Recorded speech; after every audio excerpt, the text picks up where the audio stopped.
Have you ever wondered what hidden history is sitting literally right beneath your feet? Well, welcome to this explainer. Today, we are going to completely transform you from a total beginner into a highly skilled property detective. Because whether you're a real estate investor, an attorney, a contractor, or just a curious homeowner, knowing how to really dig into public property records is pretty much a superpower.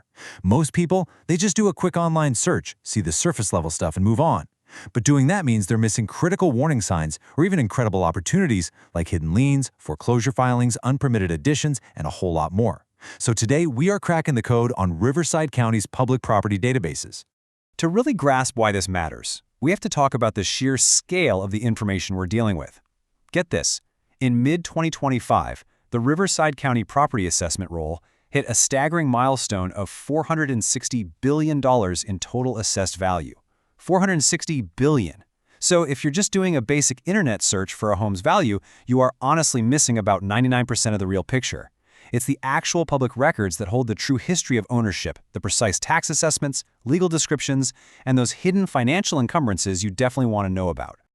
Okay, let's dive right into this. First, we'll talk about unlocking hidden property data. Then we'll navigate the big three digital portals, decode some advanced search terminology, and explore city variances and historical records. After that, we'll cover how to obtain official record copies, and finally, we'll wrap up with fraud protection and disclaimers. Section 1. Unlocking hidden property data. Let's talk about moving beyond those surface-level searches and why digging deeper is absolutely essential. You see, Riverside County doesn't just keep a simple little list of homes. They maintain a massive, constantly growing repository of over 28 million historical and contemporary property documents. We're talking parcel maps, deeds, mortgages, geographic files, permit histories, the whole shebang. And you might be wondering, why is all of this public? Well, it's because these documents are the legal bedrock that actually makes secure transactions possible. They clear property titles, and they guide civil infrastructure planning. So, if you're a buyer checking for liens or a contractor looking up a permit history, knowing how to access this massive web of documents keeps you from flying totally blind.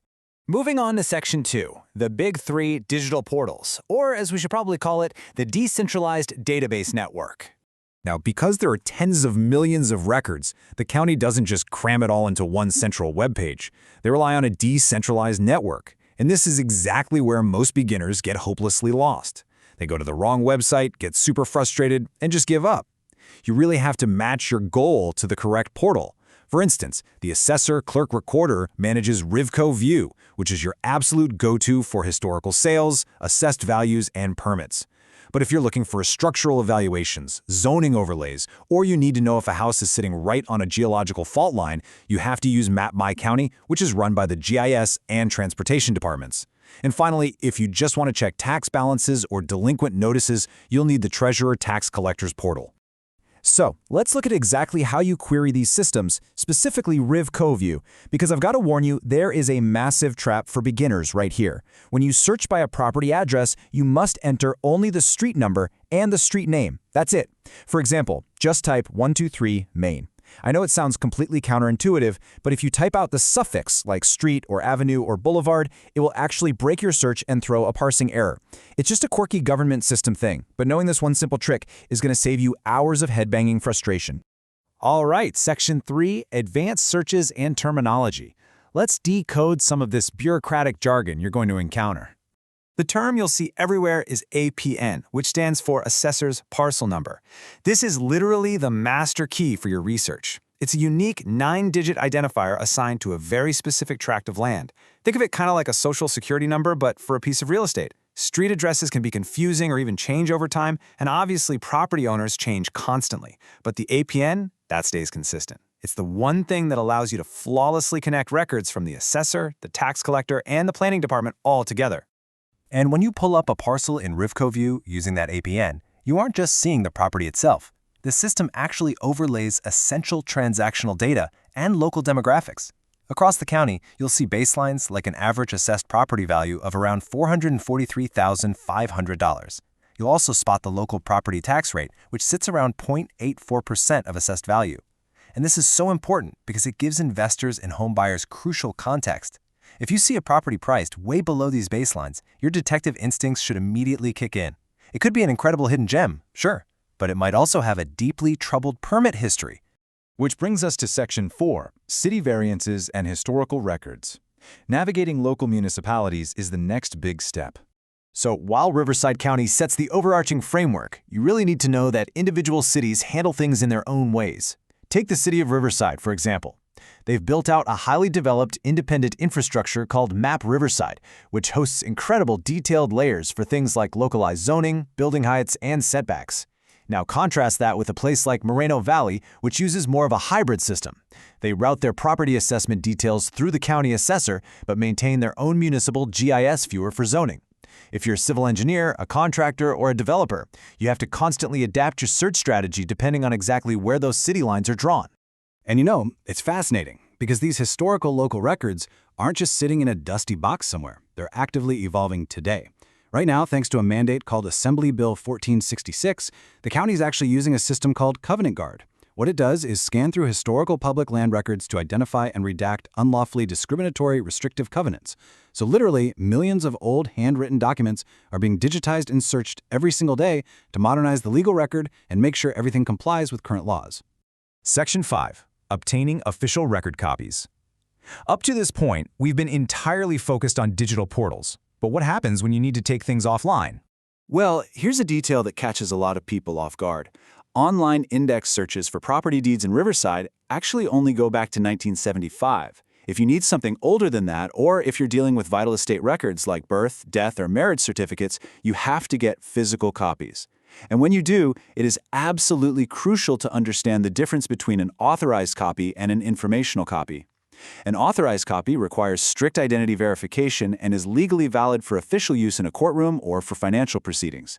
An informational copy, on the other hand, is strictly for research. It is not acceptable for any legal purposes whatsoever. Trust me, you do not want to make the mistake of ordering the wrong one before a big legal proceeding. Now, if you're an attorney, a title researcher, or an heir pulling these official deeds, you're going to need to know what it actually costs. The fee structure is pretty straightforward. It's generally $7 for the first page of a document, and then $1 for each additional page. If you need it legally certified, you add a $2 certification fee per document. Oh, and a quick heads up. If you're paying online or swiping a card, expect a 2.15% transaction fee on top of that.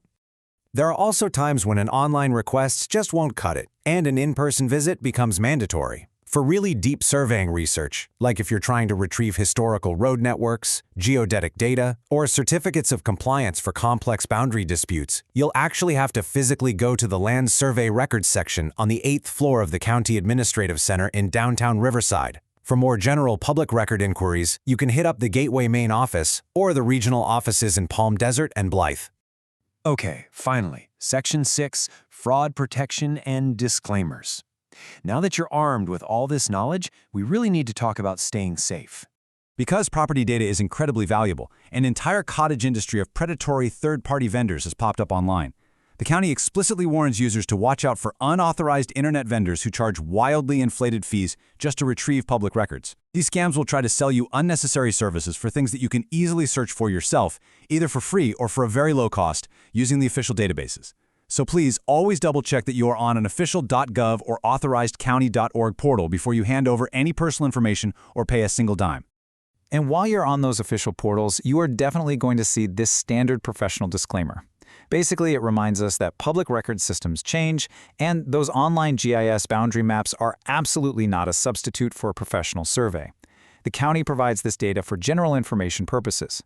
So if you're about to make a massive financial investment, break ground on construction, or enter into a legal dispute, you still must verify this data directly with official government offices or hire qualified pros like civil engineers and attorneys to confirm everything.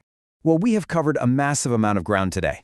From navigating the big three portals with an APN, to understanding zoning overlays, spotting unpermitted additions, and knowing when you need to pull historical offline records. You truly have the foundational skills of a property detective now. Just think about it. If millions of historical documents track every single structural change, lien, and transaction, what hidden secrets does your own property hold? Go use these tools safely and responsibly, and start exploring the hidden history of Riverside real estate today.